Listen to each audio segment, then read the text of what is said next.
All right, Nebraska, UCLA. We've got UCLA 2.5-point home favorites. The total here sitting at, it looks like 44, pretty much across the board here in this one. Of course, the injury to Dylan Raiola in the now they did hang on. They did lose that game, I should say, 21-17. USC came back and beat them.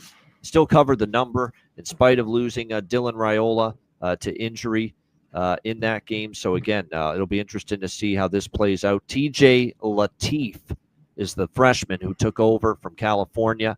Now, he is going back. He's from Compton, California, going back there to play in the Rose Bowl here against UCLA. Does that fire him up here for this game, making this start for Nebraska? Nah. I'm not so sure. We'll have to wait and see on that. Now, I will say this. Last week against USC, 5 for 7. 71% completions, 7 passes. That's the bizarre stat. He completed 5 passes in 7 attempts against USC for 7 yards. So nothing was even intermediate to deep. Everything was like very short at the line of scrimmage with his passes pretty much in that. So how ready is he to make this start is going to be the big question. You could be going home all you want to Cali, but like I said, do we trust you to move the football? That's going to be the question. I think it does set up nicely here for the Bruins. We do know that there's been a little bit of a spark, a little bit of energy in this program again since the coaching change after Foster got out of there and Jerry Neuheisel, Rick's kid, started calling the plays. All of a sudden, this team started to show a little pizzazz, and Nico Iamaleava obviously started to get going and play a little bit better for them as well. It definitely sets up nicely here for UCLA. They're laying less than a field goal at home.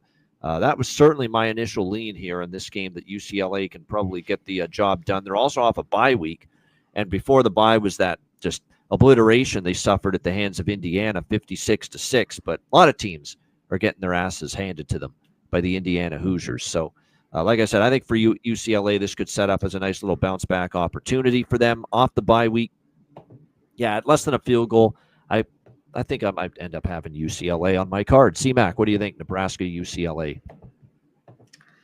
And there's 2.5, and there's 3s out too right now. That's right. Yep.